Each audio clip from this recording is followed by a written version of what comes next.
which was one really interesting thing. I also learned about the whole history, and then with the Dare, the unsuccessfulness of Dare, but because it was a whole political thing, they still got millions of dollars. So I will say that anthropology on cannabis was a very interesting class that I took, and I will pass it to Damon. Okay, I won't pass it to my other. Oh, he's coming. He's coming. And everybody.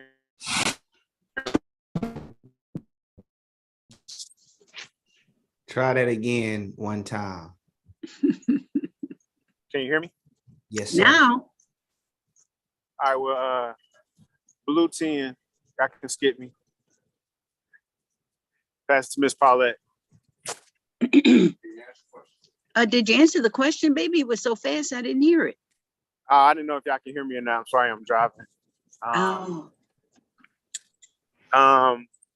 learned ways to try to taper my anger management. So I pass it to whoever. Okay. Pass to Miss Paulette. All righty. I'm a yellow 10. And this was a big computer learning year for me. I ran into issues, and Rasul was just very patient. So I got a lot of upscaled computer learning, and needed and appreciated. I'll pass to Mimi. Hey, good morning, y'all. I'm feeling today aloe green, 8.5. And this year I started a daily meditation practice, and it's been so powerful. And I pass it to Neon D. You know you went. Did you go? Yeah, it was the THC piece. Yeah, Em is here on site. All you. It was so much fun. Oh my gosh, they got me started on the right path of drinking early with the drunk off. Colors blue, green, numbers 8.8, and something I learned this year.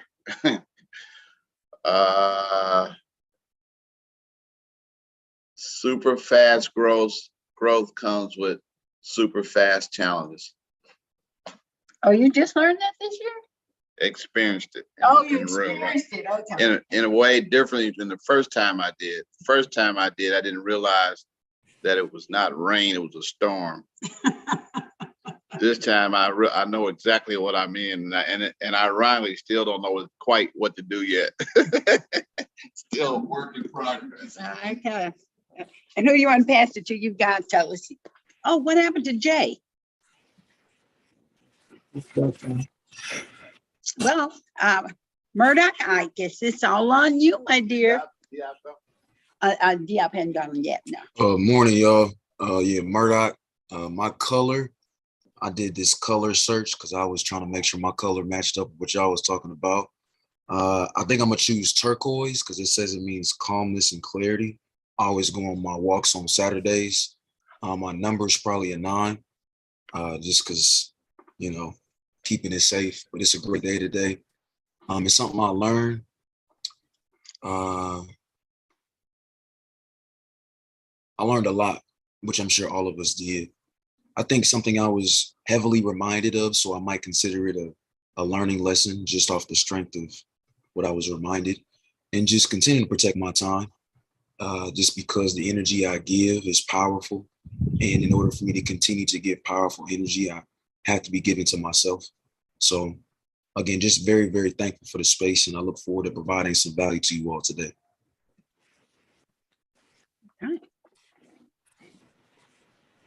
All right, I think I'm last, so let's do number 7 color. I'll do purple, and I think one of the main things continually exposed to this year is adaptability. Just trying to be as adaptable as I can be every single day. And one disclaimer: we are recording to the cloud and live streaming to YouTube. But once again, thank you all for joining us, and I will turn it over to Murdock for this. It's going to be an engaging presentation as always. So Appreciate you, King. And again, thank y'all so much for the space. Sincerely. Can I tell a brief story before we get started with the presentation? If you don't mind. And I think I probably told this story before, but it's power in stories. I'll talk more a little bit about that later.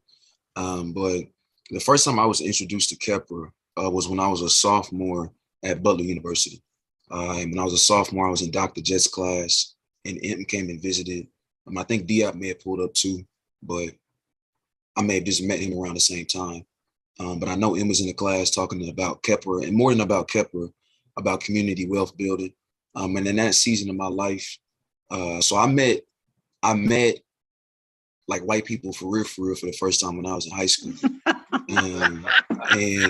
And when I say that, I mean, y'all funny. When I say that, like I had obviously encountered and engaged with white folks before, but I had never become intimate with their experience. And so I became intimate with their experience when I was in high school. And I didn't understand the impact that had on me mentally or emotionally or psychologically till I came to Butler. And many of you know about my experience at Butler because that was when we started working together more heavily. But I received my first death threat when I was a student at Butler, my first year of college, really my first semester. We started Bust the Bubble my first semester of college, and the things that movement has done, is doing, and continues to do for so many Black college students across the country is amazing. So when M came to class my sophomore year, I was probably a year into my journey of better understanding what it meant to be me in white spaces. And so to hear someone come into Butler University so unapologetic, so well-read, so confident and convicted, yet humble, and had this very nuanced way of thinking, naturally was intriguing, independent of how the brother presented himself, just because he, my brother gonna come in the room and he gonna be him regardless of who's there. And I appreciated that. But what came out of his mouth and the words that he said and the way he moved an audience was provocative. And it wasn't by yelling or screaming, but he just spoke with the truth, right? When I'm a sophomore at Butler, I'm a political science major. I hadn't taken on my religion double major at that point. I'm not even sure if I was a religion minor at that point yet. But again, my goals were I wanted to retire political analyst. I wanted to be a next Mark Lamont Hill, but like a different version of that. That was what my eyes were set on. And I see him that sophomore year in Dr. Jet's class. And I'm sure y'all know who Dr. Terry Jetty is and all that she is and all that she represents, a revolutionary sister who really helped frame my personal politic and how I enter into spaces now as a person, as a Black person, and also as a Black man. Fast forward to the back half of my junior year, really not but the back half of my junior year, a lot of things changed for me. I went through a very formative experience. Won't go into too much depth about that experience, but even in being in different spaces and thinking differently about what my purpose was and what I was called to do, I was still reminded of this concept of community wealth building. And not just my experience that I had with him at that time, because I had more exposure to Kepler at that point, but more so this concept of what value can you provide that is bigger than you, right? And I saw that through concept, I saw that through practice, I saw that through study, and I saw that through tests. And my entrepreneurial journey really started the back half of my junior year of college. And then it started to grow more so my senior year. I went on to graduate that semester, so I graduated a semester early and started law school that following fall. And I've been very open and honest and transparent about my law school experience, but never before had my mind and my spirit been tested like it was when I was in law school. I was raised in the home of two Black college educated parents, came from the church, knew who they were and whose they were, and they never let me question my value. It was a personal process I had to go through of understanding who I was and whose I was and what power I had, but they never put me in spaces to question that. But I tell y'all what, when I got to law school, all that went out the window. I thought I was an idiot. I thought I was stupid. I thought that I was not fit to succeed in that environment. But even then, I continued to engage with Kepler, and this concept of community wealth building and alchemy was something I became introduced to. And then I started to engage with Kepler in a different way. So it wasn't purely as a student from a distance attending events, but then I had some opportunities as I began developing in my entrepreneurial journey, one company after another, to begin attempting to contribute value in this space. And that one, business entrepreneurship, if I can be vulnerable with y'all, was really a coping mechanism for the insecurity I expressed and experienced in the classroom.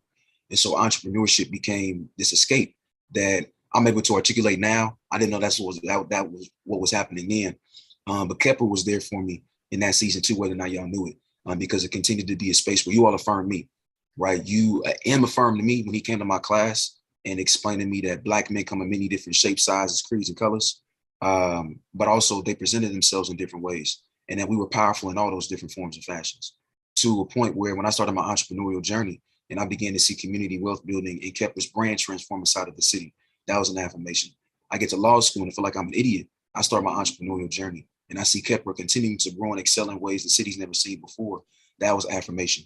And then Kepler gives me space. And y'all didn't notice what I was going through when I was in law school, but y'all start giving me opportunities to do stuff like this in y'all's space. I needed that because I can come into this space and I can be affirmed. I can come into this space and I can feel value.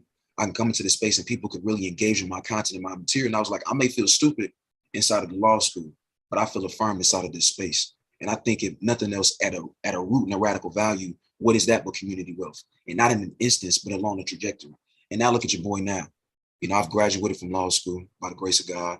And then Butler has the nerve, my alma mater, the same campus I had a death threat, has the nerve to hire me as a new lecturer for entrepreneurship and innovation. Em and I have talked about that on several different occasions. And just how do I balance the experience of now going from a student in this environment to being a professor in the school that I was never invited to, and having the success that I'm having inside of my business. And again, my oratorical mentor says that a text without context is merely a pretext for kind of people. And so I wanted to open up with some context and just say thank you for the space, because I don't know if I've ever explicitly expressed that to y'all from the time I was introduced to the concept to where I am now. But y'all have been a part of so many different parts of my story and my journey as a brother, but also as an entrepreneur. So I just want to give y'all flowers real quick and say that, you know, I'm deeply appreciative. And so again, whenever I come into the space, I'm grateful and I'm thankful. So that was long-winded, but you know what I'm saying? I had to show love. You feel me? I had to show love. Hey, brother, appreciate the shout out. Definitely been watching your journey and development. It's also your give back itself is a give back to community. That's again a testimony of a different approach to sustainability. So I support the recognizing the effort. Now I do scream and shout still just on the Kepler campus. Understood.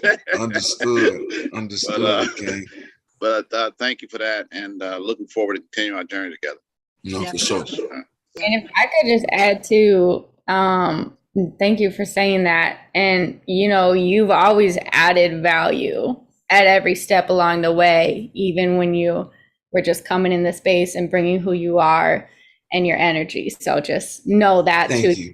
Continuing to add more value. That's love. That's love. I appreciate that. For real. I appreciate that. Thank you.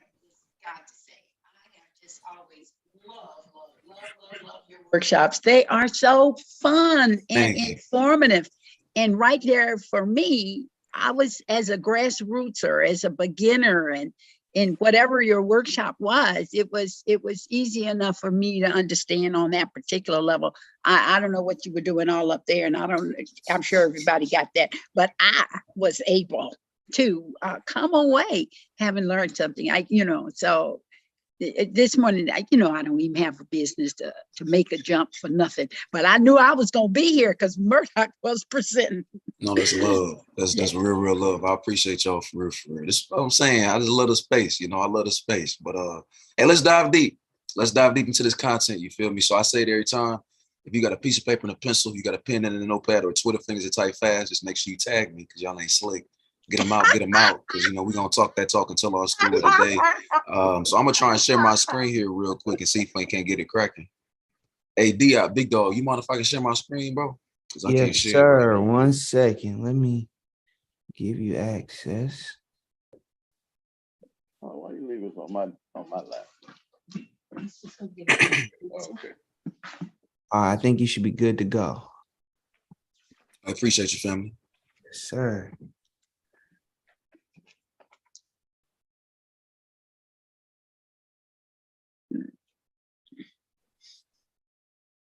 shoot, I'm gonna click the wrong button.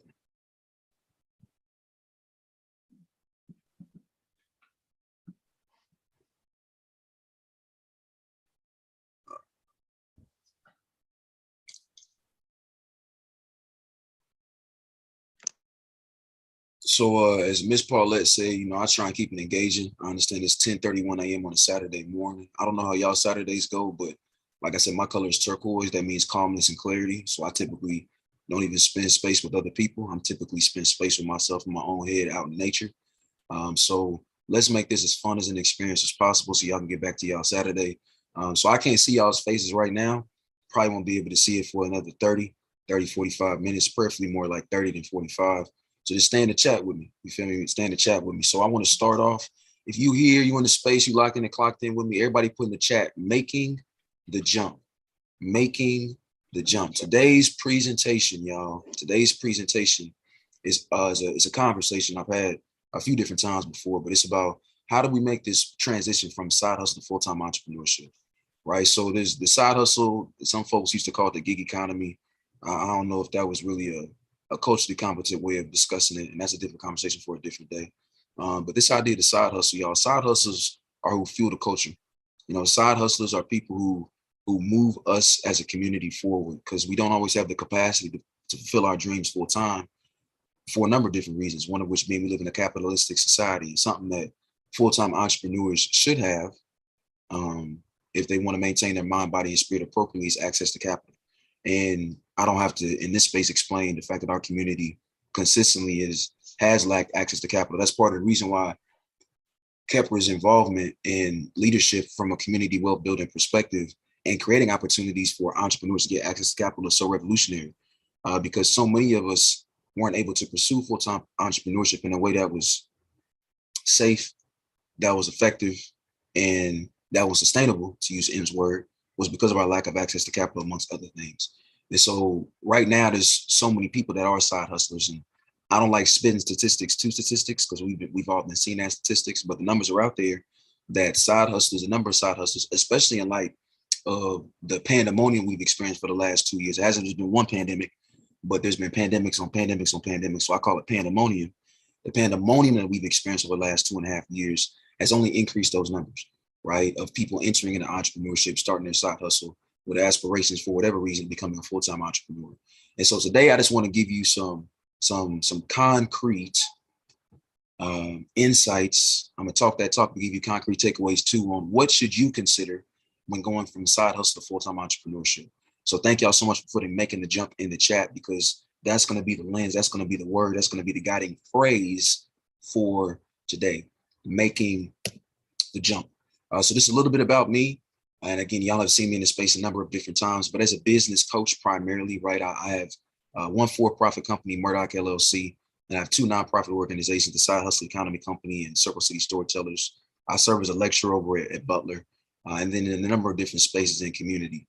But at the core of my business and my business model is serving as a business coach, right? And what is the goal of a coach but to help superstar players win championships, right? So I want to see great players win championships, players who are playing in this game, players who are in the field of not just entrepreneurship, not just side hustling, not just quote unquote business, but folks who are looking to, what I say here, develop this skill of innovative problem solving, right? So how are we procuring, how are we developing this skill of innovative problem solving within our community, within these Black entrepreneurs, and not just generally, but from a particular lens through storytelling. And the reason why I do it through storytelling is because of this quote right here, right? So again, if you're taking notes, if you're typing them out, you're writing them out, or you're tweeting, right? If you're watching this via live stream, I want you to use this quote as some kind of a subtitle, right? And it's this idea that Black stories break generational curses, build generational wealth, and bridge the racial wealth gap. So if I'm a business coach, what are coaches doing but helping all-star players win championships? So if I'm trying to help all-star, superstar players in the realm of business win championships, what does winning a championship look like? For some, that means generating more revenue. That's definitely important. For some, that means starting multiple companies, and that's definitely a part of it. For me, when I think about winning a championship, Championship comes in breaking generational curses. Championships comes in building generational wealth. Championships come in bridging that racial wealth gap. And in order to do that, I believe that comes with understanding the power in Black stories. So when I talk about business, I'm coming from that lens. It's always coming through a storytelling lens, because Black stories are the assets that break generational curses, build generational wealth, and bridge that racial wealth gap. So I gave y'all my brief introduction. We're about to do a little icebreaker and set the tone here in a second. And then I'll, briefly, I guess I kind of already shared a story to start, but I'll kind of get more deep into the weeds about my own journey through entrepreneurship. And then we'll get into the crux of why it is I'm here today, right? If we're talking about making this jump, then how do I go about making that jump, Murdock? Well, it's what I call the 3 M's. And y'all know I love alliterations. I'm not going to stop doing that anytime soon. So we'll talk about what those 3 M's are. I'll talk briefly about some of the things the side hustle economy is providing here in the city, and what we're looking to do, not just here in the city, but impacting Black side hustles across the country and across the world. And then we'll close it out with some takeaways, action items, and next steps as always. And then we'll have a nice little discussion to follow. So just wanted to give y'all that brief overview again, in case you're taking notes, knowing when you want to put that pencil down or pick that pen up, but keep on tweeting the entire time. So like I said, let's get deep into this real quick. And I don't know if there's anybody here. I might stop sharing my screen for a second. Does anybody here actually have a side hustle? And you don't have to come off your video, but just if you're able to, unmute your mic. Does anybody here actually have a side hustle, or anybody actually pursuing entrepreneurship? Yes, sir. Yeah, I knew you was gonna say yes, Doc. What you got going on? I already know, but just for the sake of the activity, brother, what you got going on? So a few things, but the one I'll talk about today is Turo, which is a car sharing. Yes, sir. Yep. Man, how's your experience been with that, Doc?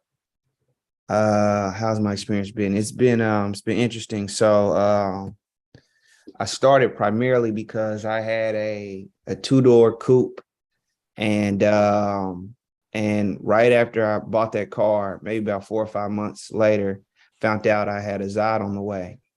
And so when Azad arrived, me, Azad, my partner Mystery, and our dog Jasper couldn't all fit in the Camaro, so it just sat.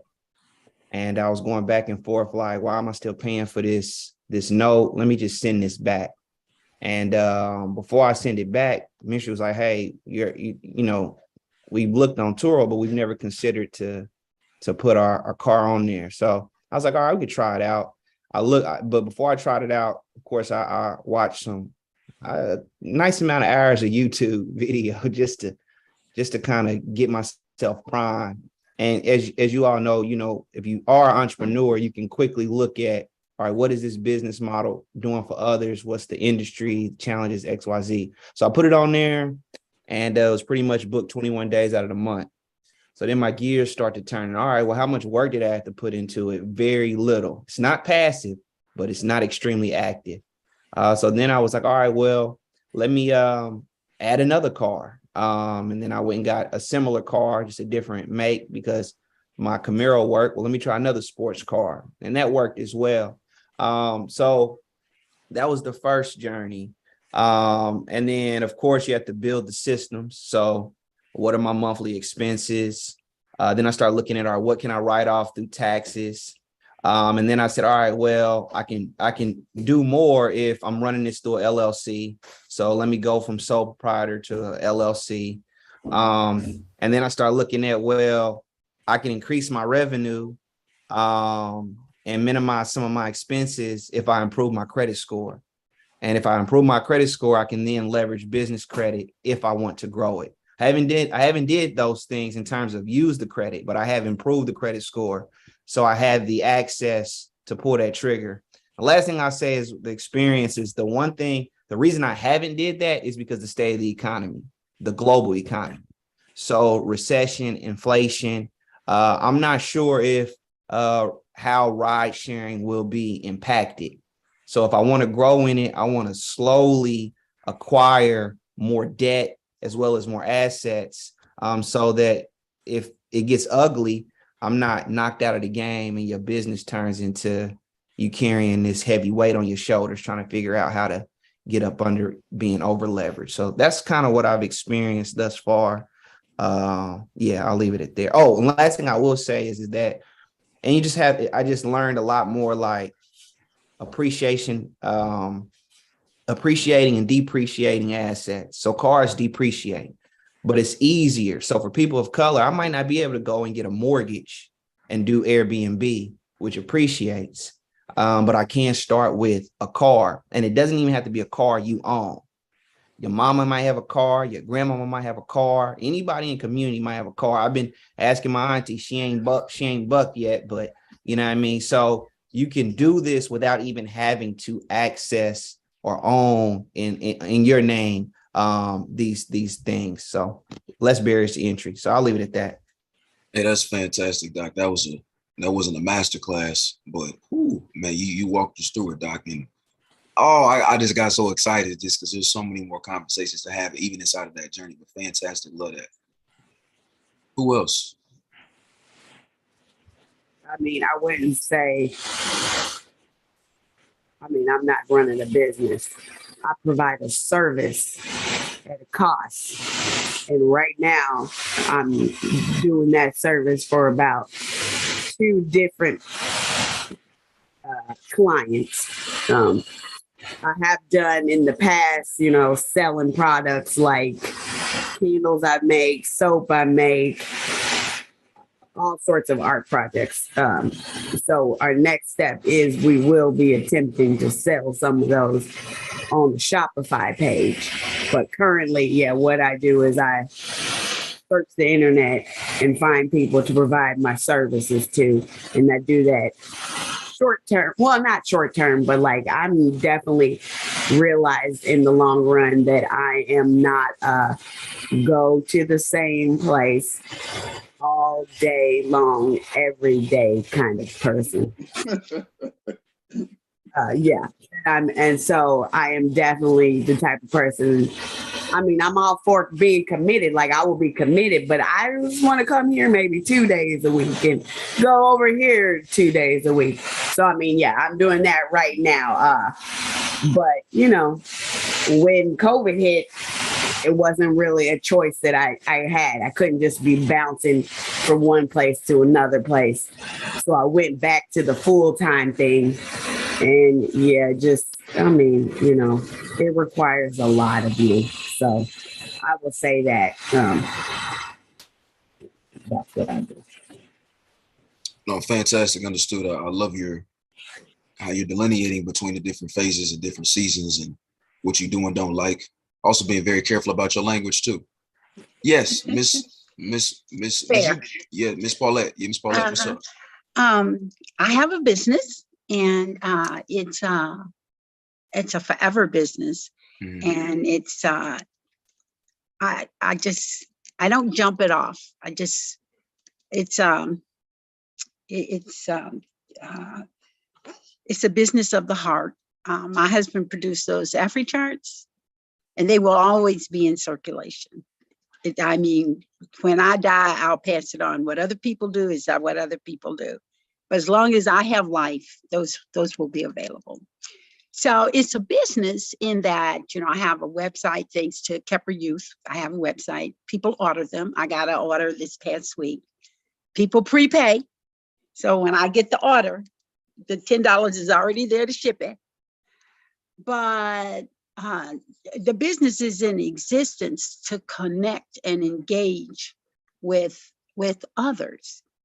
It's there to help others, Black people, especially white people included, to help both, especially white people, break the psychosis of white skin privilege. It's a break with reality when you steeped in the denigration of others in order for you to have the privileges that you have as a human being. So even thinking like that and going up like that and having a break with the psychosis into normalcy to say, damn, why is this so? It hurts white people even more. And especially Black people who will be gatekeepers. You know who I'm talking about. And then something happens to their own child or their own brother or sister. And that break with the psychosis is, this is as it should be. So those charts for me are more than information to others. And so the reason I bring up my business is that at 79, I say, well, how can I work with interest others into taking the step that I at once had, like I used to go to trade shows. It was never a side hustle. I always had a full-time job. But for me, that is not a side hustle. For me, it's a business, but it's a business. It's a, you know, like your grandma makes those cakes and sells them. And so I do want to keep in the forefront of my mind, taking that back out to the public. It's out there, but making it actively out into the public. Yeah, first of all, you just slid 79 in there just real smooth like that. That's wild. You definitely just slid 79 in there. That was out of control. They say black don't crack, but my God, that is ridiculous. I did not know that. Miss Paulette, I have known you since 2015. I did not know that. My God, sister, keep going. You need to just, that's crazy. You can tell from the outside and you can't tell from that energy level. No, you cannot. No. That's what you should sell. Figure out what that recipe is. I was about to say the same thing. And I will drink and bathe in it. Okay. You might have to start with a urine sample. If that's what I gotta do, that's what I gotta do. You know, I'm a child, so don't even make those sort of suggestions because I'm right with it. Yo, funny. You all like like as we said, each of y'all so crazy. Yeah. Yo, wow. It But might also have something to do with that white supremacy style.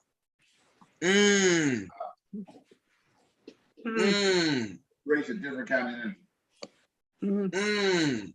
It'll make you in your knowing know what you got to do. Yeah, get up and get at it. you see, and the reason why I asked this question, right, is one, just to, talk, engage. Number two, is it Neandi? Yes. Yeah, you didn't actually tell me what you was doing.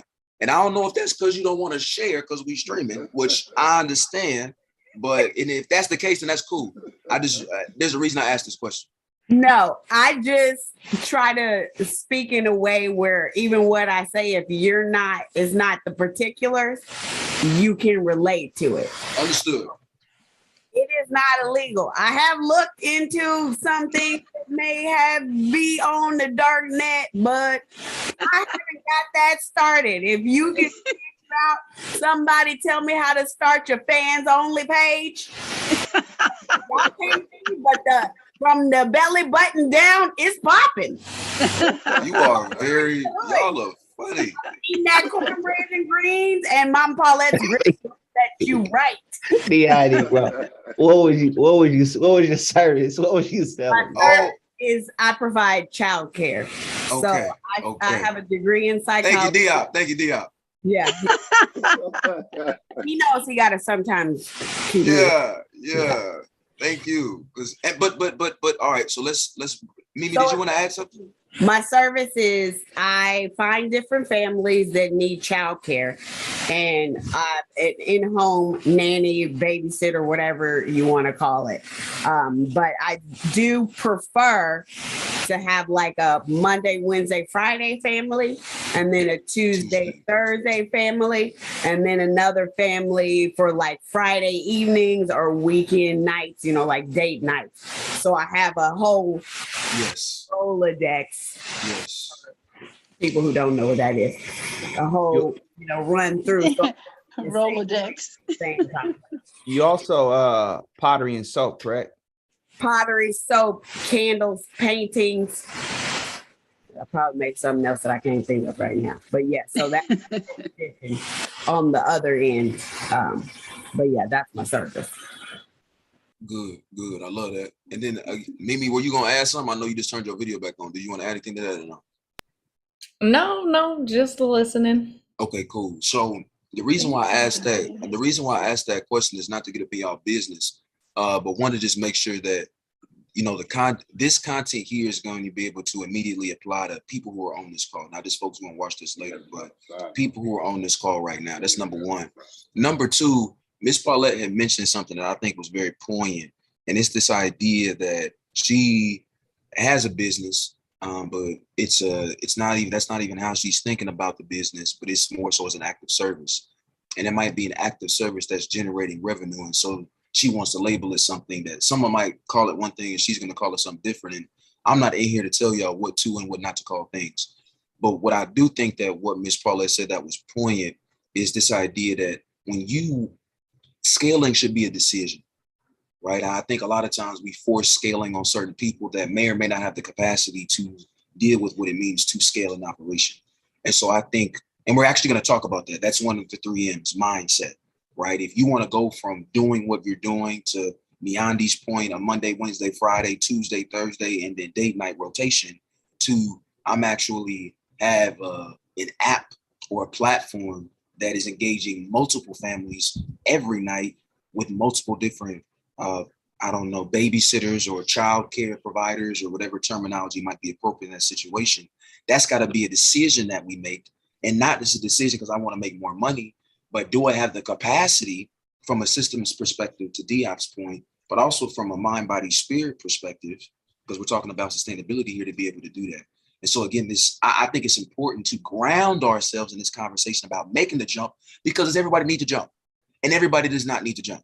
And before folks should have even gotten into it, right? And I'm not speaking about folks on this call. I'm really talking about a lot of our peers who are not on this call that should be on this call, that perfectly going to watch this after the recording is finished, that a lot of us experience this peer pressure of the PPP to get involved with a conversation about entrepreneurship, that we were not in a space emotionally, psychologically, financially, organizationally, to even engage in this space. And a lot of the conversation is I had to jump from side hustle to full-time because I quit my job because I made $1 off of my candle, and now I have no other job to go to. And I want us to stop having to scale at our survival mode, rather scale because it makes strategic sense. Y'all picking up what I'm putting down?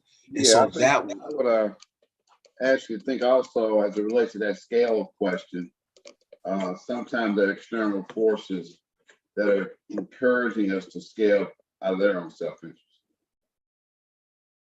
Mm-hmm. Could you expound on that, my brother? Because Sure. I'm with you. I'm with you right there. Banks have needs for folks to take out debt. So they don't make money unless you take out the debt. And while that's not necessarily a bad thing, if it's managed, it's not always a good thing. So that would be one example. The whole entrepreneurial support system model is grounded on encouraging scalability as a primary approach to building enterprises. And it should be a tool for those that are ready and want to, but often the culture of the economic capitalist model is driven around, you got to scale. Not even saying anything about venture capital. Could I add something to that? So, another thing that I've realized is also cultural. So the banks fuel it, but also too, like if you're researching, there are a lot of people who are providing information for free and for a fee that primarily focus on getting you to acquire more debt. So they teach you heavily they're making money off of teaching you how to acquire it, but very few people are spending time teaching you how to manage it, and even teaching you how to reduce it quickly. That's one thing I'll say. And another thing with the whole idea of scale, a lot of times we think about scale in terms of breadth, and not scaling in terms of depth, our knowledge, our relationships, our connectivity to environment is generally through the breadth of how many numbers of assets, people. So that's another thing that I try to challenge people to think about scale in multiple ways. That's both of y'all. That was excellent. And that's not a coincidence that both of you all just dropped the gem. I think to go back most recently on what Diop just said, though. So one, this idea of scaling in value rather than volume, scaling in depth rather than breadth, and remembering there's riches in niches. And so many of us want to serve everybody instead of serving to somebody. When you market to everybody, you're marketing to nobody at all. And you are absolutely correct, brother. There were people who are out here who will say, introduce this and introduce that and introduce that. And guess what? You ain't met nobody. That's a bar. How you got all these introductions and you have yet to meet somebody? A lot of us don't have customers because we ain't know how to talk to nobody. Like, you can't serve your customer if you never talk to them. And so how do we balance this idea of talking to people with scaling systems?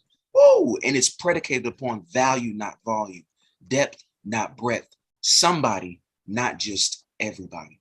Ooh, that's good. And we're on slide number 2. We're on slide number 2. Let's get back to it. I'm gonna go back to sharing my screen. Okay, that good with everybody? I'm going back to sharing my screen. Yes, sir, bro. You got some scalability coming to you real quick. I hope Whoa, my brother. Whoa, my brother.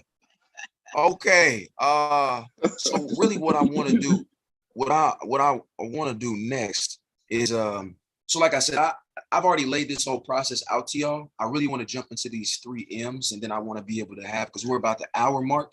So I want to drive into these 3 M's and then answer any questions that folks might have. But I already walked through this whole process in my introduction. So I'm not skipping over it for the sake of skipping over it, but I've already talked about this. So y'all, the 3 M's, like I said, if you got your piece of paper, your pencil, your pen, your notepad, your Twitter things, and type fast, get these things out, because this is why I came. They brought me on a Saturday morning at 10 a.m. or 7 a.m. out there on the West Coast for this reason right here, the 3 M's. If we're looking to make this jump from side hustle to full-time, and this is not the only recipe, I'm just meeting folks where they're at. From side hustle to full-time, if this is something that you're thinking about doing, these are the 3 things I want you to keep in mind. Number 1, don't say money. I want you to put money in the chat. I want you to put money in the chat. The first M is money. Money. And it's so wild. I'm talking about money first, and it's funny because of what my big brother M just talked about. This idea of some folks want you to scale, not so that you can make impact on your community, but so that they can improve their bottom line. And the bottom line for them is not the bottom line for you. And sometimes, oftentimes, especially in white supremacists, capitalists, neoliberal systems, what are we seeing? That the bottom line for them is often rooted in keeping us at the bottom of the line, or the back of the line for us. So it's funny I'm talking about money first, but there's this question on the other side, right? And it's the fact that money, the first question is, who was your first investor? And your first investor is not the bank. Your first investor is not a CDFI. Your first investor, I'll be honest with you, ain't even your customer. Your first investor is your employer.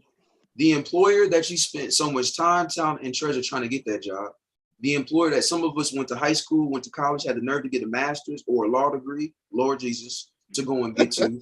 And some of us end up wasting all that time. We say, forget my employer, let's go to this business, and you ain't got no cash. That don't make sense or sense. You gave up, you getting a check from an investor every 2 weeks. I don't even know if that's a model in investing, where folks give you a check every 2 weeks. I know people will get one check at one time, but every 2 weeks, my God.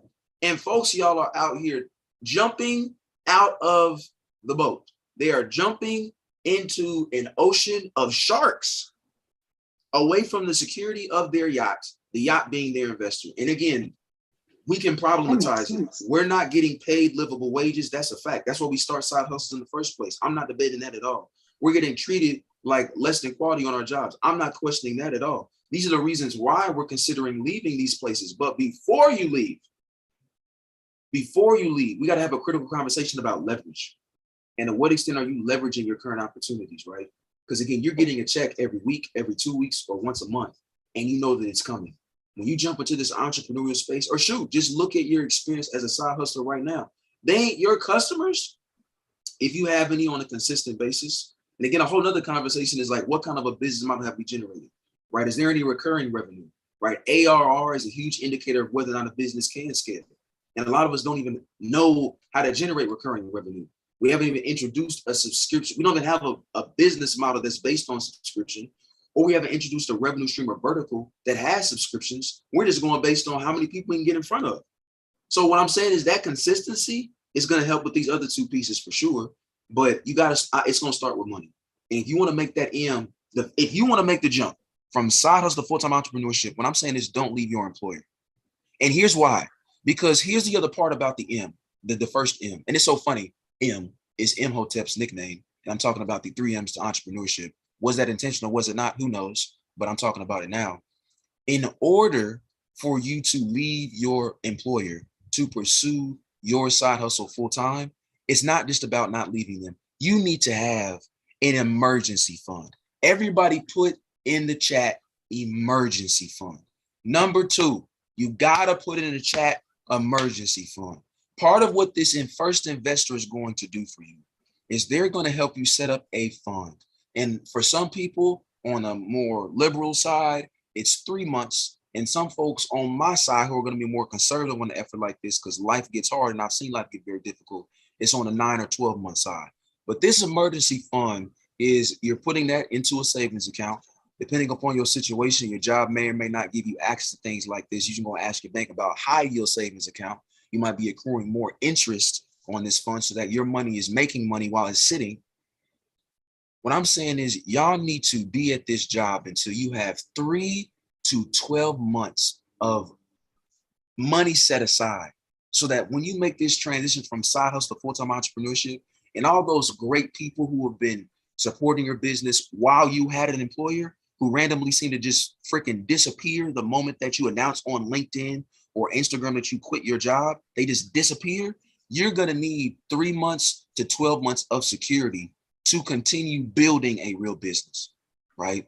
To continue building a real business. And that goes back to my own experience, y'all. When I stopped side hustling and started pursuing full-time entrepreneurship in November of 2020, from November to January, it was incredible. And it was in large part because I was benefiting from business that I built when I was still employed, and I was working in a space that really helped me launch my business. I was gaining insights. I was gaining best practices. I was understanding the logistics to the systems that folks use at a higher level than what I was currently functioning. So it was a great learning experience. I was benefiting when I left in November of 2020 to around January, February 2020. The business that I experienced was phenomenal, but it was in large part on the back of what I had built while I was still employed by somebody else. Then from the beginning of March of 2021 to June, I don't know if I made $1. I don't know if I made $1.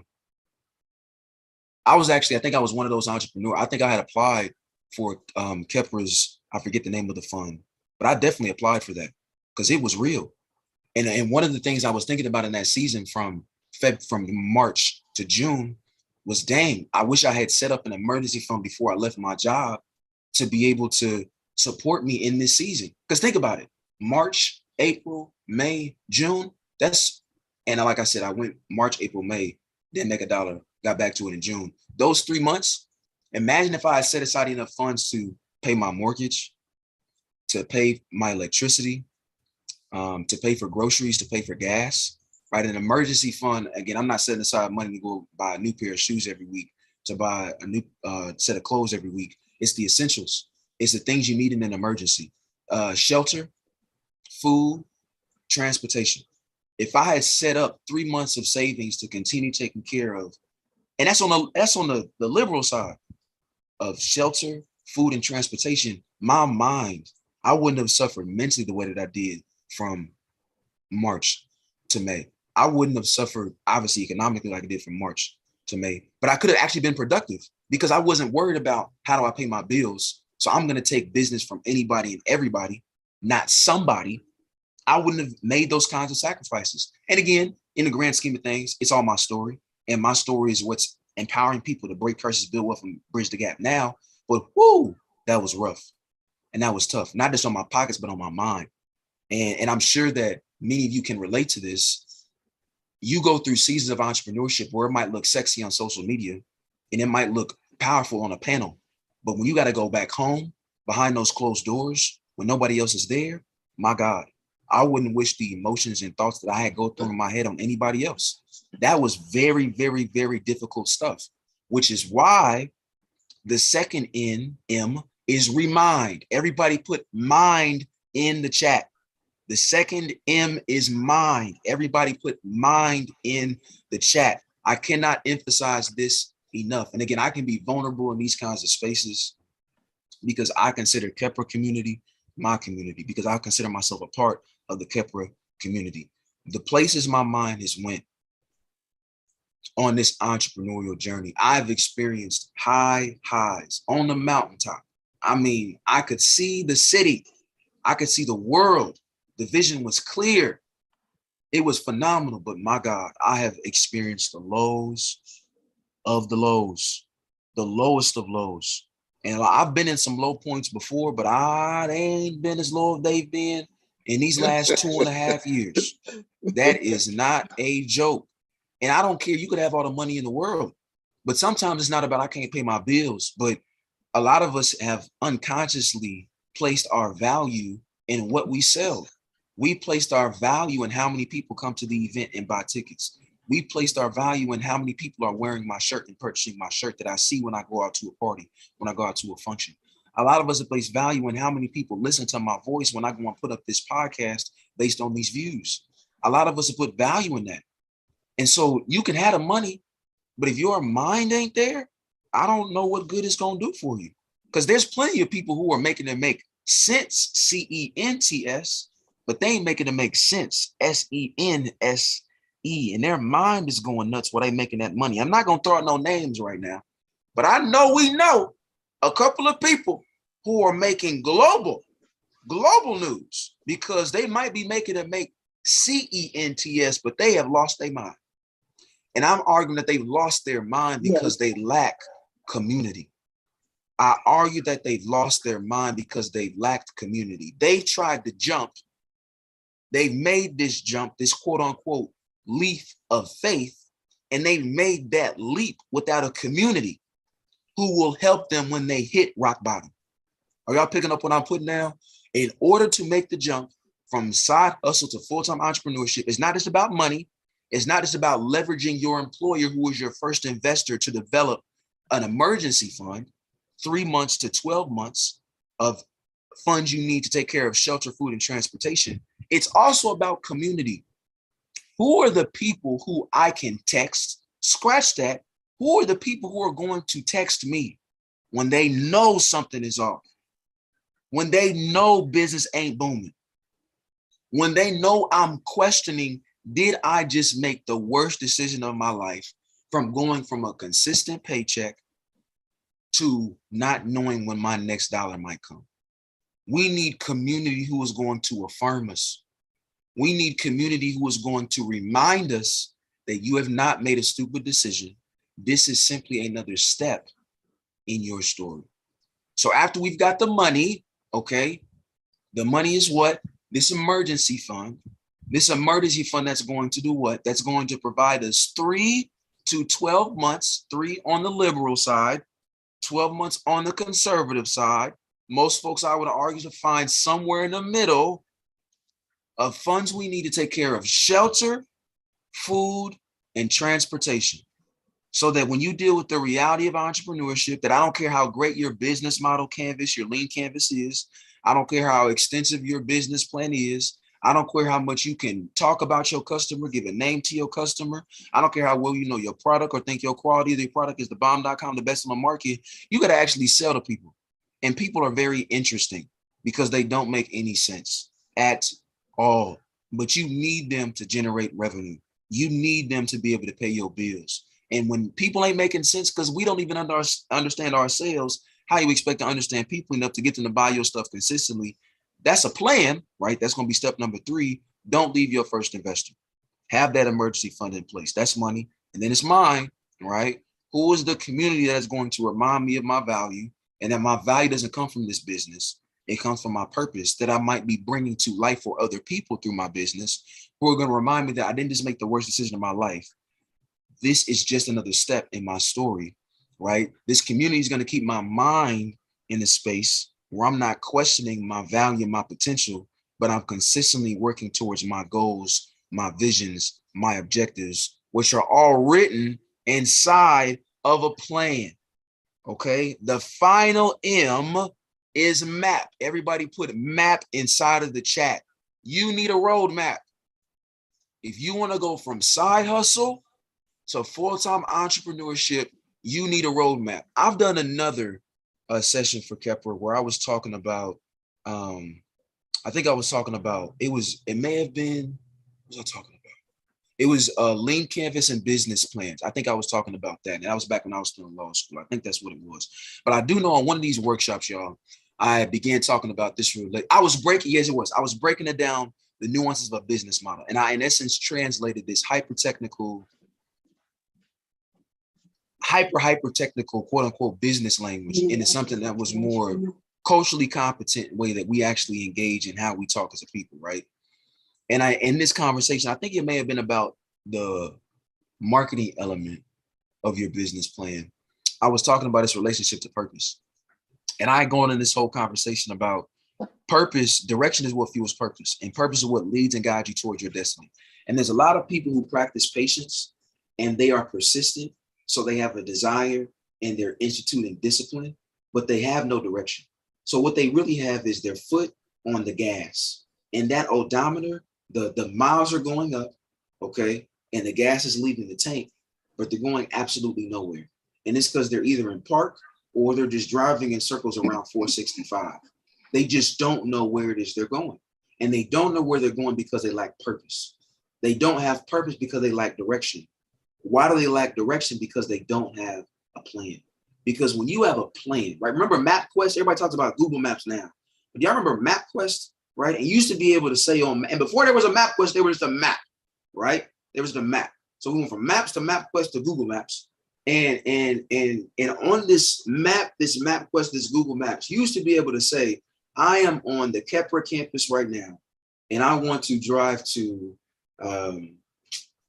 where do I want to? I want to go see Murdock. So I'm going to go from the Kepler campus to Murdock's house. I'm not giving any addresses. Y'all see what I just did there? I didn't give any addresses because I know this is being live streamed, and I don't want nobody pull up on my house, and I don't want no uninvited guests going to Kepler's campus either. But if we're trying to go from Kepler's campus to Murdock's house, I'm going to put in the address for Kepler's campus and the address for Murdock's house. And what is it going to do? Google Maps, MapQuest, they're going to give me a list of instructions.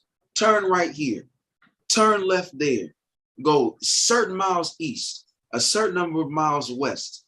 For those of us, again, that are directionally challenged, go straight for the next 2 minutes and then turn right, and then go straight for another 4 minutes and then turn left. But it's going to give you this list of instructions, a plan on how to go from point A to point B. They're going to point you in the right direction. And a lot of people who lack purpose really lack direction. Murdock, I get it. Can you please connect this back to what we're talking about with making this journey, this jump from side hustle to full-time entrepreneurship? A lot of us have our foot on the gas in our side hustle. A lot of us do. I mean, we go to work from 9 to 5, and then we work from 5 to 9. I heard some folks is doing, it's like a 9 to 5 and then a 5 to 2. I said, the devil is a lie. Why are you going from 8 to 5, 9 to 5, then 5 to 2? You need to go to sleep. But again, that's a different conversation for a different day. But people are putting in that work, right? And they're posting on social media consistently. They're going to every convention, every pop-up shop that they can. They're attending the Alkhemy workshops. They're enrolling in these different accelerator programs. They're doing what it is they need to do. They're putting in the work, but they don't know where they're going. And they find themselves doing so much and not having what they want to show for it. And it's because they lack a plan. And there's different kinds of plans, right? There are the traditional business plans. And then there's the business model canvases, the lean canvases.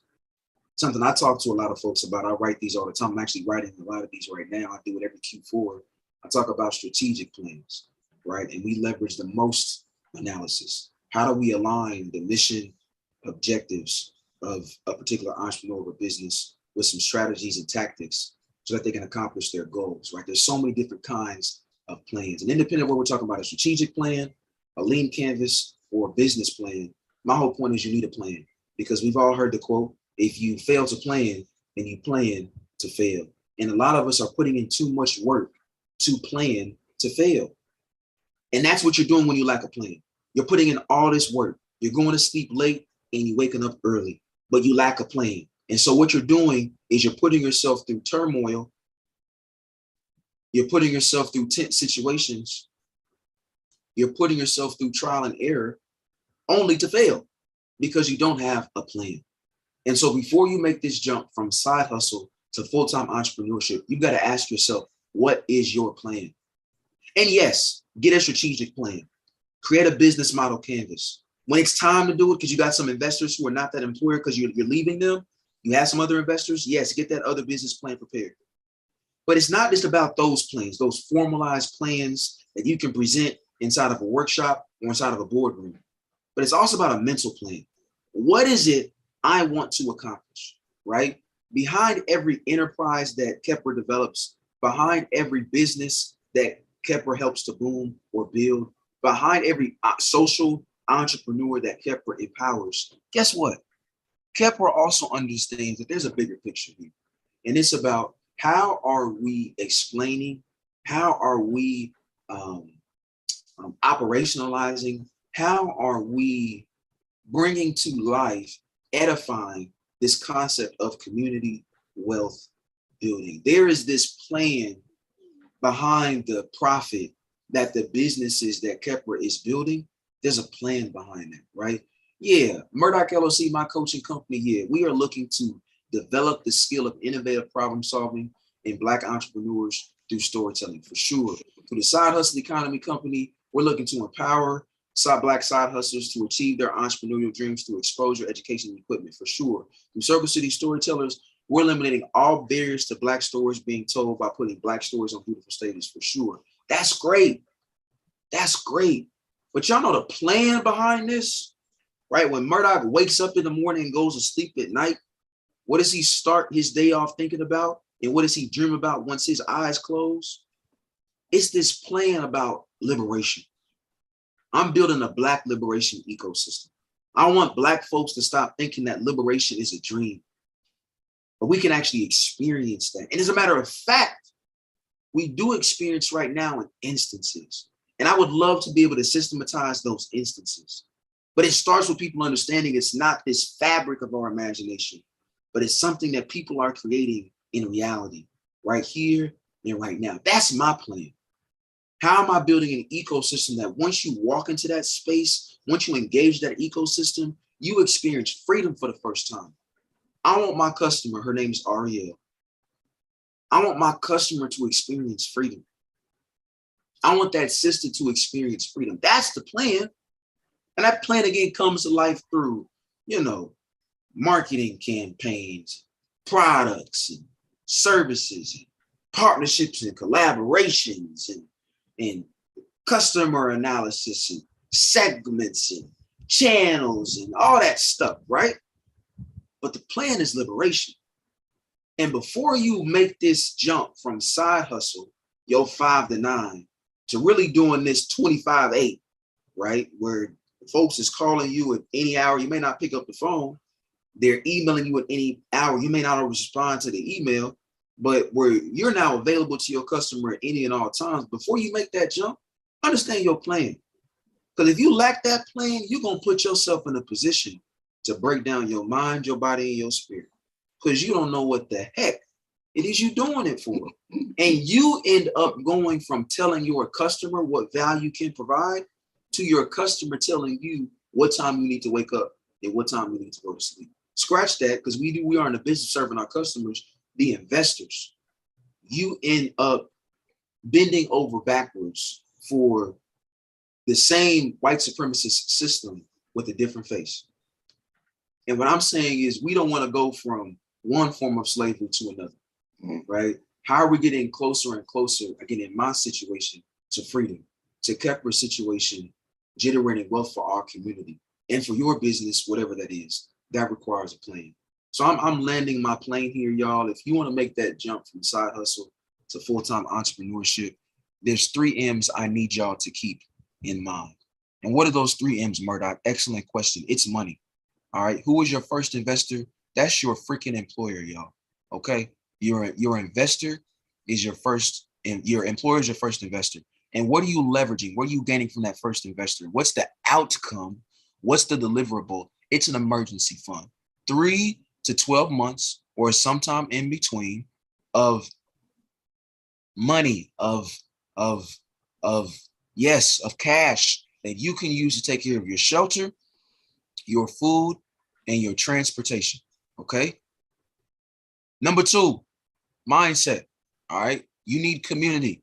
You want to make this jump? You need community. And that's one of the reasons why I love Kepra so much, because the folks who come into Alkhemy will definitely leave Alkhemy with all 3 of these things. And there's plenty of accelerators, there's plenty of incubators, there's plenty of programs, there's plenty of classes, there's plenty of workshops that may teach you or even connect you to money. And they'll definitely talk to you about a plan. They will bang you over the head with a plan, but they can't always surround you with community. And so before you make that jump, you have to know who your community is so that they remind you of your value. They remind you of your purpose. And so that your mind, when those doors close, doesn't deteriorate before you can go make another sale the next day. And then last but not least, after the money and the mind, you need a map. You need a roadmap. What is your freaking plan? And it's definitely a strategic plan. It's definitely a business model or a lean canvas. It's definitely a business plan, but it's also your bigger plan that's guided by your purpose, your why, the reason why you're here. Those are the 3 M's to making the jump from side hustle to full-time entrepreneurship. I talk about these in every one of my sessions. It's just the method through which I do all of my work, exposure, education, and equipment, right? You don't know what you're not exposed to. So we look to put people in front of things that they can dream about, because a lot of us have nothing to dream about. We don't dream by any means because we haven't seen something worth dreaming about. So we got to be exposed first. Then we educate people, right? Everybody and their mama got a program now. Everybody and their mama got a program, right? And so we definitely got our programs too, educating people on how to achieve that dream. And then we equip them. How do we give you the tools you need to bring the vision to fruition? So you're not just being over-educated about what do they say, that Black folks are over-mentored and under-invested? That's a fact. And so I don't want to over-educate you and under-equip you, right? After you've been exposed and inspired, I want to equip you and give you the tools you need to bring the vision to fruition. And again, Kepra, we look to do this, and we're inspired by organizations like Kepra who do these 3 things. They don't just expose you, and they don't just expose and educate you, but they expose, educate, and equip you to take what was once a dream, turning it into a reality. So what are the takeaways, right? The takeaways are the 3 M's. First and foremost, it's money, mind, map. Remember the 3 E's: exposure, education, and equipment. And then this overarching piece, I started with a story. We're going to end with some stories. I'm sure during this discussion, it's that storytelling is key, y'all. Again, our stories can break curses, build wealth, and bridge the gap. I believe that Black stories specifically are breaking generational curses. They're building generational wealth, and they're bridging this racial wealth gap. What are the action items? Y'all, take inventory of your time. Because again, to Ms. Paulette's point at the beginning, right? And Neandi mentioned this too. Yo, like, everybody don't need to make the jump. And guess what? If you don't make the jump, everybody make it seem like if you ain't no full-time entrepreneur, you ain't doing it right. I'm gonna tell you right now, there are so many full-time entrepreneurs who are faking it so hard, they wish they could go back to the employee. I'm not playing with y'all. When them cameras cut off, they are crying. They're like, why did I do? And they got so much pride. And I understand. It's so much pride because they don't want to be embarrassed to have to go back. And you know what? There's also a bunch of entrepreneurs who act like they full-time and they not. They are at the phone bank, and they are at the phone bank. They are giving plasma 5 days of the week. And it is not a joke. And I'm not dissing that. I'm just trying to keep it real with you. Okay. I'm trying to keep it 1,000 with you. Everything is not what it seems. Things are never as simple as they seem. Social media is never as sexy as it seems. Keep it real. And you got to take inventory of your time. What capacity do I or don't I have to even make this jump? Why do I even want to make this jump? And then assess your relationship with your employer. For real. If you work a 9 to 5 for your entire life, you're not a failure. If you work your 9 to 5 for your entire life, you're not you're not contributing to the demise of our community. You're playing your role. All right. From LeBron James to Russell Westbrook to the player on the Lakers that we don't know their name. They all play a freaking role, y'all. From Giannis Antetokounmpo to Drew Holiday to the brother who, like I said, don't get no playing time, but is on that bench. They all play a role. And you know what the Los Angeles Lakers and the Milwaukee Bucks have both done? They've won freaking championships. And they won championships because people understood the role that they played. And you got to think about what's the role that you're going to play in the liberation of our community? What's the role you're going to play in the accruing of wealth for our community? And guess what? As you think about what your role might be, you might need an employer to play that role. So those are the takeaways. Those are the action items. Landing my plane here in this last minute before I stop sharing my screen and open it up for a conversation. Follow me on socials. If you just type in Murdock on social media, my Twitter and my Instagram should pop up and you'll see this headshot. And so you'll know it's me. Be sure to visit my website. Kepler shares these things all the time, so I ain't got to share that with you, but murdockllc.org. Go and tap in with me there and learn more about what we got going on. We got a showcase coming up this December on the 16th and 17th. It's going to be absolutely fantastic. Y'all see all these clips we got coming on social media all the time. That's me teaching my master class within my mastermind over at Butler. And then coaching. You know, again, like I said, I'm a business coach at heart. And I'm a coach because I want to see people win championships. Y'all, I learned the game so I could play the game, so I could win the game, so I could coach the game. And it's people who have more MVPs and all-star notifications in their trophy case than I do. And I'm not mad about that because Diop, you know what I got in my trophy case, black man? I got championships, bro. I don't care about MVPs. I don't care about all-star appearances. You know what I got? I got freaking championships. And as a business coach, my goal is to help my players, my team win championships. MJ got 6 rings. 6 rings. But y'all know what Phil Jackson did? Phil Jackson led dynasties at the Chicago Bulls and at the Los Angeles Lakers of winning championships, not just for Kobe and Shaq and Mike and Scottie Pippen, but for that entire team. So it's one thing to win 6 championships and you have those 6 rings. Phil Jackson don't have enough rings for the number of championships he won for the Los Angeles Lakers, for the Chicago Bulls. That's what we're in the business of doing over here. So if you want a coach who can bring you to a championship, tap in with your boy Murdock. So never forget, Murdock is about we and not me. And there's never one moment I spend not thinking about us. This was another random but relevant moment with Murdock. Thank y'all so much for y'all time. I would love to take any questions or simply have a discussion as we close out this session.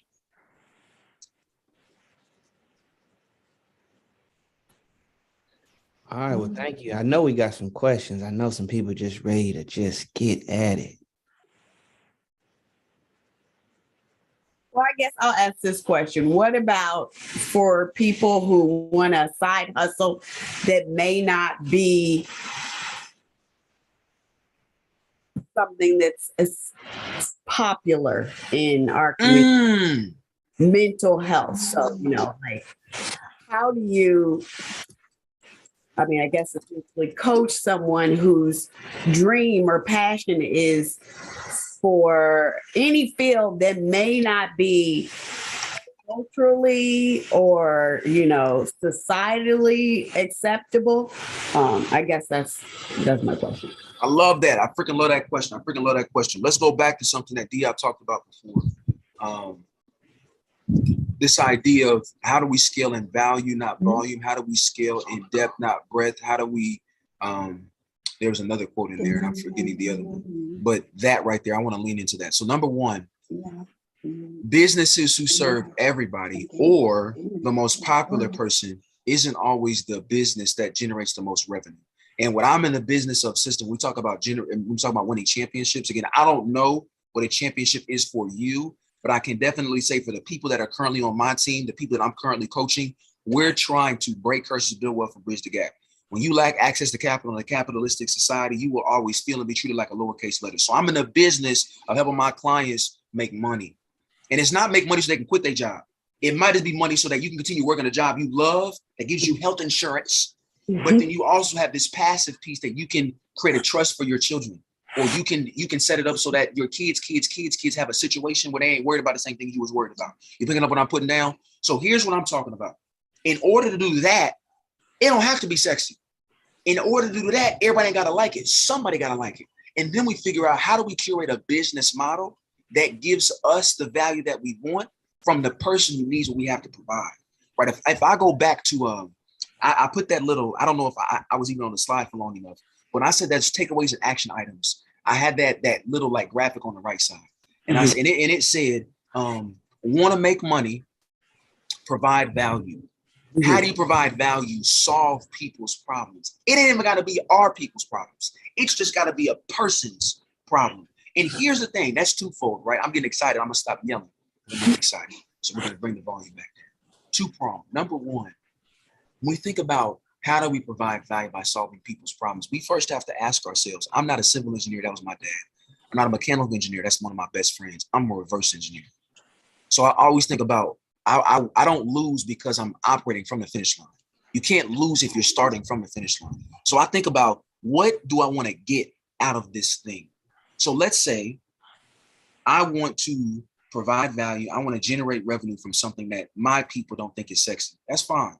But I want to make sure that I'm going to make $10 at the end of the week. That we're just going to use low numbers, because I'm not a civil engineer or mechanical engineer. Just use low numbers to talk about high value concepts. If I want to get $10 by the end of the week, that's the goal, $10 by the end of the week. I'm going to set up a plan that gets me $10 by the end of the week. There are people who, and you talked about mental health, that was the piece that you had mentioned, right?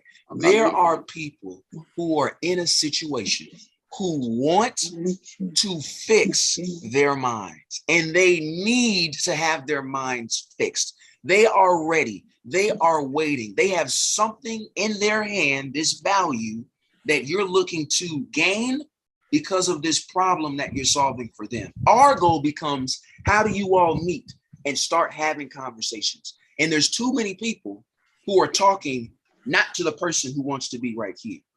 Here's the other piece, right? A lot of us don't want to do this because we want to be and build benefit from our community. But we talk about them like they're mutually exclusive. Sometimes by doing this, having a conversation with the person who don't look like us, but wants the value we can provide, gives us the capital and resources that we need to, yes, you just did it. I ain't even got to say the rest of the statement. We can then leverage the value that they give us to make the conversations accessible so that we can do this for our own. But most people can't think about that because they don't have a plan. They don't have a plan. They're starting from the start line, not from the finish line. I got a question. You referenced Phil Jackson as a coach. I'm curious, were there any particular characteristics as a coach you would highlight through a coaching lens? And a second question would be any recommended readings?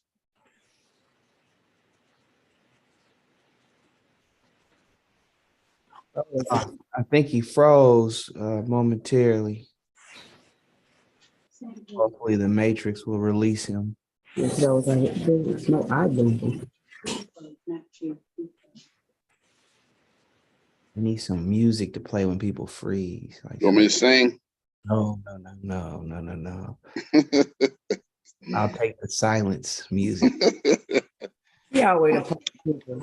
I'm going to take a quick break. I'll be right back. He better hop on and answer your question.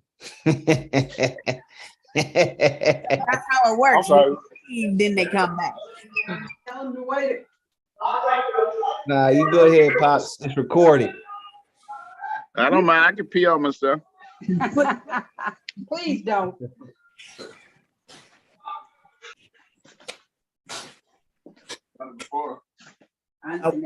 You mean, but then I realized we are on video camera and I already lost my mind one time. So I'm like, yeah. Y'all hear me?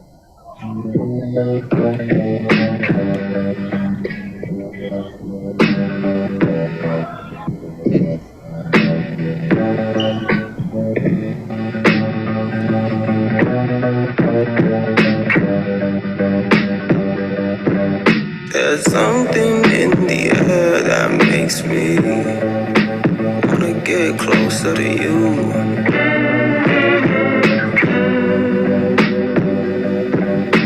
It might be what you put on your clothes when.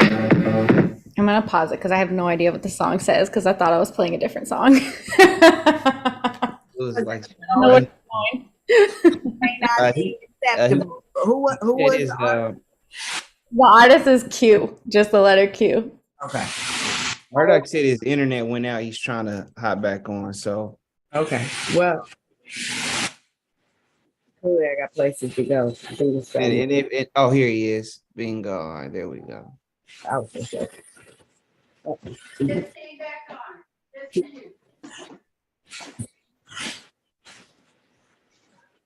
You don't hear me? Yes, indeed. Yes, indeed. My pops tried to slide out and use the restroom when your camera falls. So I said, hey, we about to hop back on and answer your question. Yeah, but I did that on purpose. So I can go to the bathroom.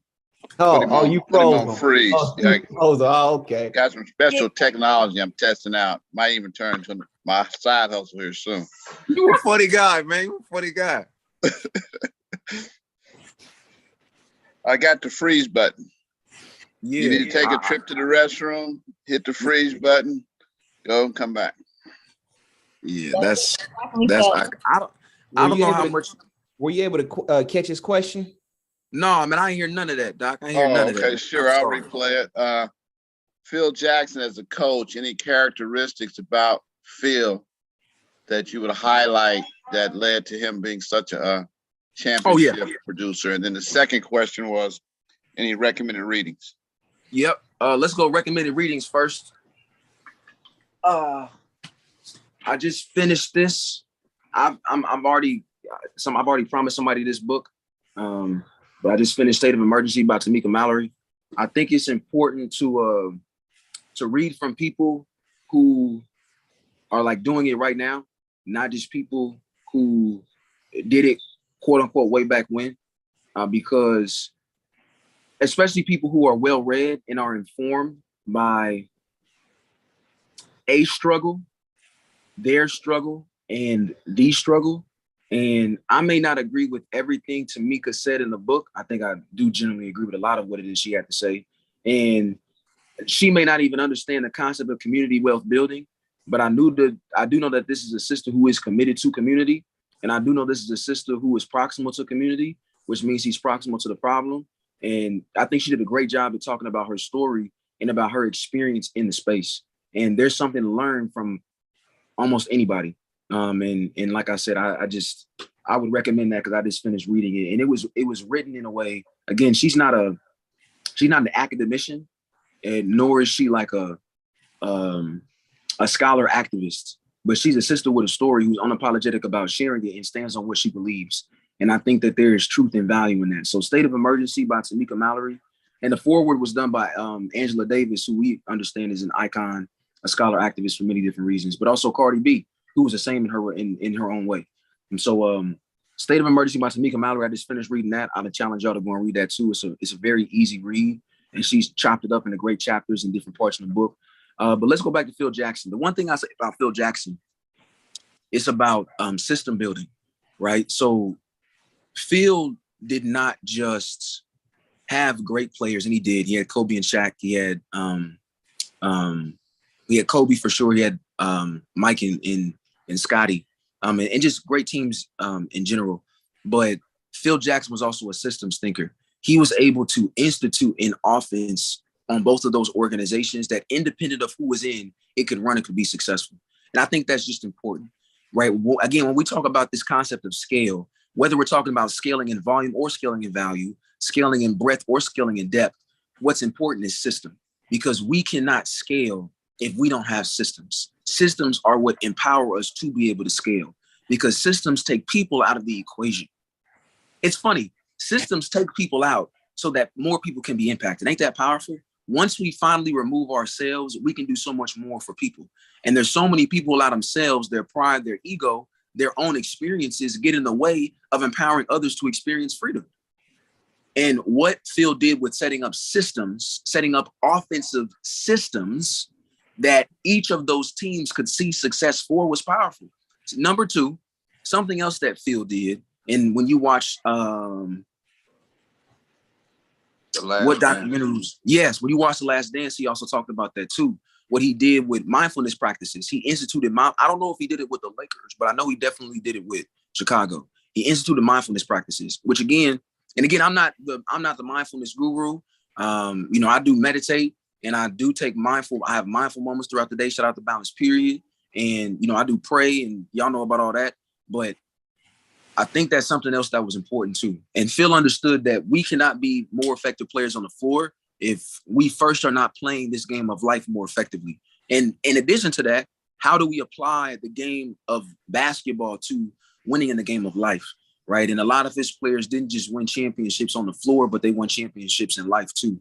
And it's because he integrated mindfulness practices. The last thing I'll say is, I'm also not going to put this white man on this pedestal like Phil Jackson just did, all these, because again, there's plenty of Black folks that we can quote and can talk about to be able to do it. But from a basketball perspective, when we think about successful coaches, that was just one example. So yeah, prayerfully to answer your question, my brother. That was great. Thank you. Yeah, I got one question. What's up, Doc? So you said you jumped out in 2020? Man, bro. So I got two questions. It's a mixture. I'm first thinking, that was a very interesting moment in time with the pandemic. People didn't know what was going on. So what made you say, you know what, now is the time in the midst of all of that? And then, and if you have any reflections on would you do it differently or not? Yes. And then now where you are, what is the next big jump in your entrepreneurial growth? Oh, let's go. I'm excited. Two excellent questions. Let's start with the first question, because I think it's going to make the second part sound more beautiful, right? First part, why in the hell did I do that? Excellent question. Something was wrong with me. That's a joke, but also it's not a joke. Something was wrong with me, Doc. And when I say this, because who I was working for, I felt like I cannot stay in that environment any longer. And you know what, Doc? I don't even know if I would question whether or not that was a wrong decision. I'm not saying I should have stayed where I was working any longer. I still am surprised that I stayed there as long as I did. So I'll say that. But should I have went to another employer? Probably, bro. Probably. Because what did I lack, Diop? Money, mind, and map. Now, again, I definitely lacked money. There was none. So that's number one. There was no money because I was not leveraging that employer the way that I should have to set up that emergency fund. And it was in large part because I didn't expect to leave when I did, right? I didn't, Doc. I didn't. So that's number one. In terms of mine, did I have community? Yes. I've had community. I've talked about Kepler being a community. I talked about Kepler being a community I had in that season. So did I lack community? No. But did I have community in a way I needed to make the jump? I did not. Because say more about that. Yeah, of course, Doc. Yeah, absolutely. And here's my example I'm going to use. Right, I'm gonna go right back to Diop. Right, you a father. You know what I mean? And I don't know if there's anything. And this is Murdock speaking for Murdock. I don't know if there's anything more powerful a brother can be than a father. Like I don't know if there's anything more powerful than that. And that's for a lot of different reasons. And we're not going to get into that today. That's a different conversation for a different day. But for me, like, that's one of the things that, like, my God, having a child, and that's why that's one of the reasons why I got so much respect for you, Doc, because you are present and engaged, and you ain't perfect, but you're doing your best to leverage what you've experienced to do well for your child. Like, that's a very, very, very, very profound thing, King. I say all that to say,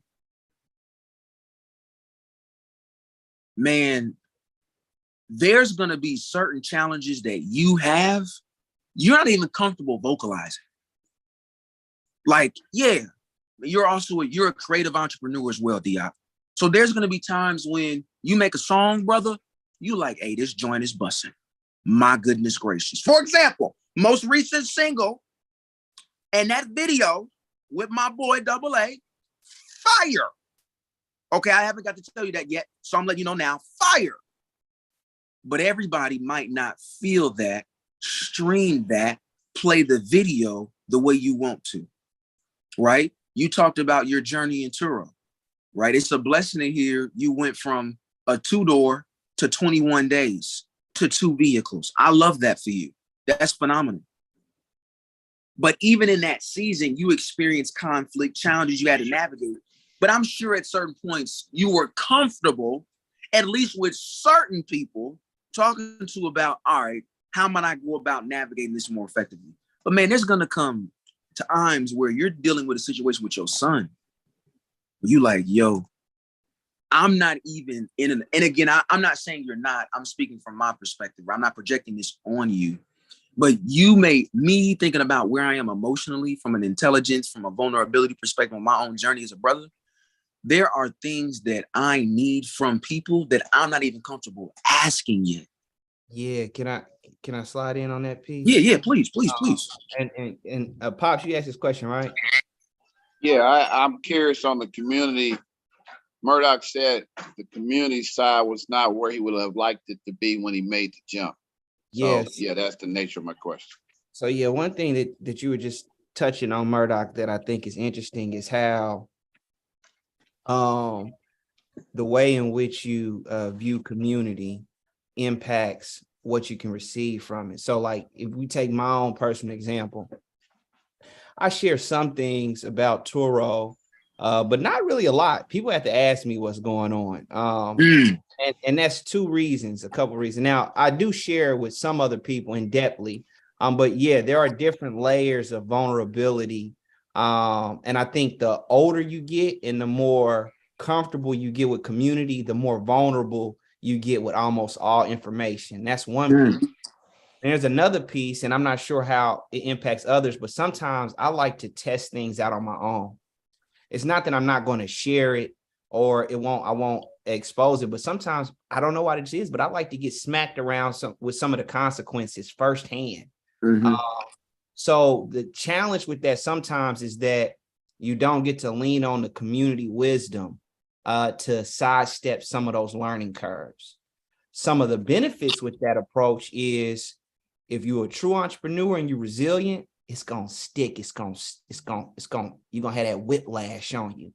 But I think you need to do both. You got to be able to vocalize to community if you have community, and even sometimes in ways that you don't feel comfortable. And then also too, you can't shortcut the lesson. So you can go and listen to community and still do it your way.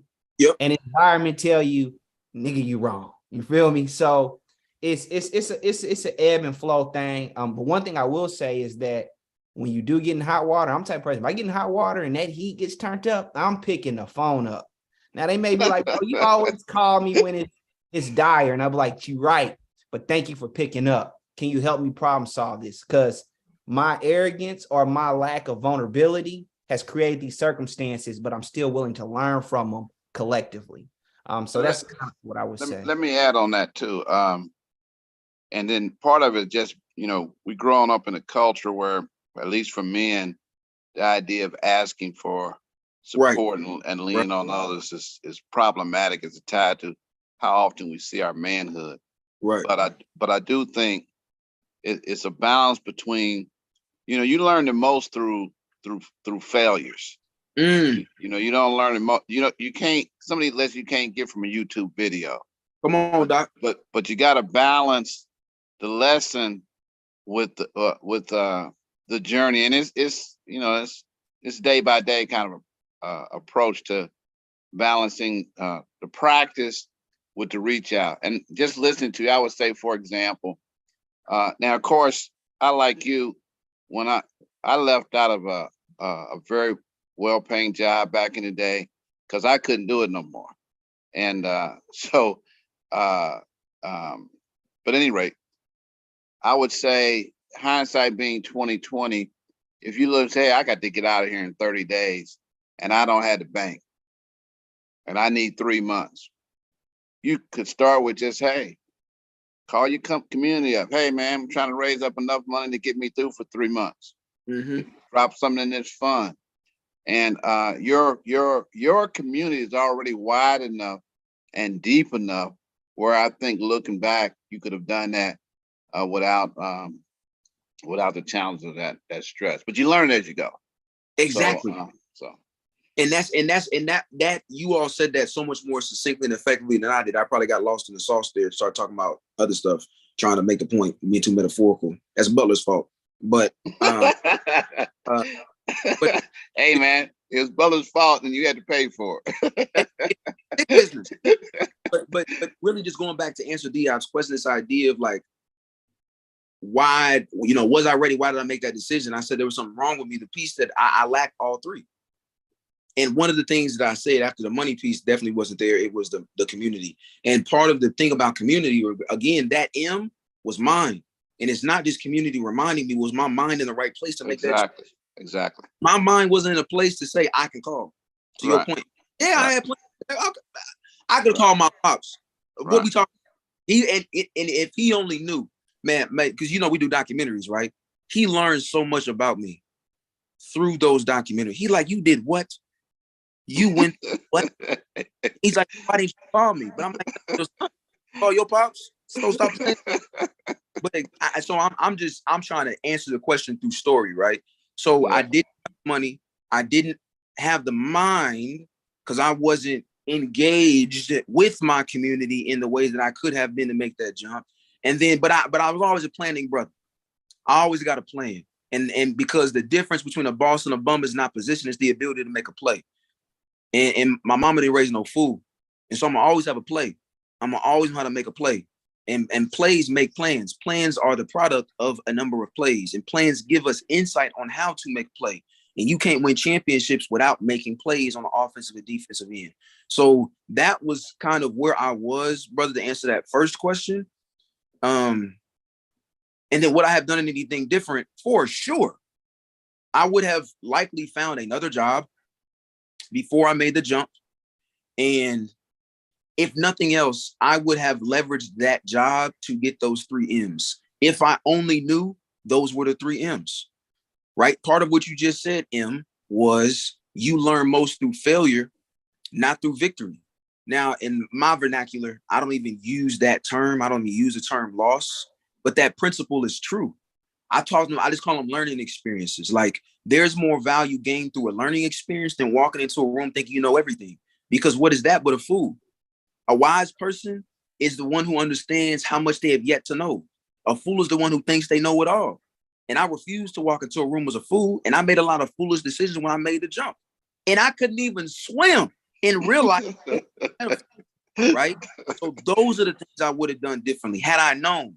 But by I'm gonna say by God's grace, look at where I'm at now. And so when you talk about what comes next, like what's the next step in my entrepreneurial journey, I think speaking specifically about my coaching business, I am a proud product of Indiana. I'm a purpose-driven, action-oriented servant leader and proud product of Indianapolis, Indiana. And for the last 2 years, I've been in the business of becoming the greatest powerpreneur that Indianapolis has ever seen. And I think that by God's grace, and by God's grace, I mean, he's put me in positions to be able to meet incredible people, to be in places with an incredible community, and be positioned to impart value on people who needed it to curate an incredibly beautiful, bold, and Black story that now I understand it's not about becoming the greatest powerpreneur my city's ever seen, but the world has ever seen. But in order for the world to see me, I must begin to see the world. And so our goal over the next year is we're going to be in 6 new markets. We're going into 6 new markets next year. We're going to take this moment with Murdock that has changed people's lives in the world's largest small city, in the city called Naptown, not because we are asleep, but because the world is asleep on us. And we're going to wake folks up in 6 new cities next year through these moments. How do we develop? How do we begin introducing people to the concept of innovative problem solving through storytelling within our community? That's what's next.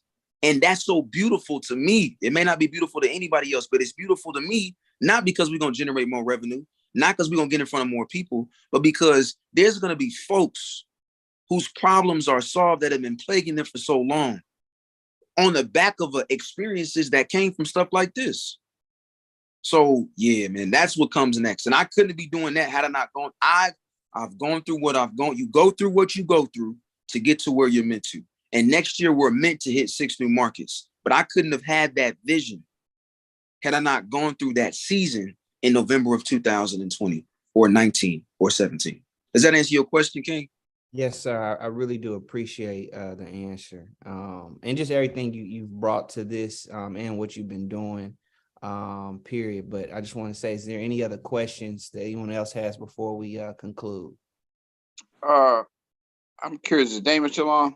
No, Damon hopped off. Yeah, I was gonna hope Damon would share his grandmother's story when you talked about staying on your job, and your first investor. His grandmother opened a flower shop, but before she opened it, she worked at GM, and her first set of major customers were other employees at the plant. Wow. So just really kind of a testimony to the approach of using your place of employment. Come on, Doc. From your check, but also those relationships. Come on, Doc. Tied to being in that space. Years ago, a long time ago, at my day job, I launched a consulting company within my place of employment, but actually negotiated certain dollars that were coming into the school system were federal. That was a particular department, and I had negotiated, or I should say leveraged more so than negotiated, that I was not going to serve their customers that had federal dollars without an additional contract to my company. And so even while I was still on the 9 to 5, I was creating opportunities within that opportunity in that space. So yeah, just want to reiterate that clearly those are important pieces for people to be looking at, utilize their current resources, all of them right in front of them as they prepare for next steps. But appreciate it. Yeah, that share with me, would you share with us, reminded me of a podcast. I think it was on Earn Your Leisure, but they had a police officer on there who was a real estate mogul, and he started buying real estate while he was on the force, and he stayed on the force for like 20 something years. And they asked him, why didn't he quit? And he said, well, he didn't quit because once he started the real estate, he would post the openings of the houses to that same police community. Wow.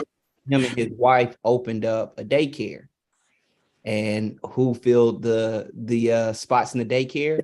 The police force did. And he said, the police force is a community that doesn't really trust other people. So he had a built-in community, the Remind, to fuel his aspirations. And there's a couple podcasts out there that really talk about how people leverage that first investor, their job, not just for money, but also for community and clientele. So that was a good point that you raised, him. Murdock, you want to leave us with anything before we jet? Any final words? Just remember, an affirmation: loving yourself is a revolutionary action. You are worth the revolution. Loving yourself is a revolutionary action. You are worth the revolution. I love Kepper. I love y'all. I appreciate y'all. Always happy to do it. Thank y'all for the space. Sincerely. Hey, man. Appreciate you. Knocked it out of the box, brother. Appreciate you. Appreciate you, Scott. Thank you.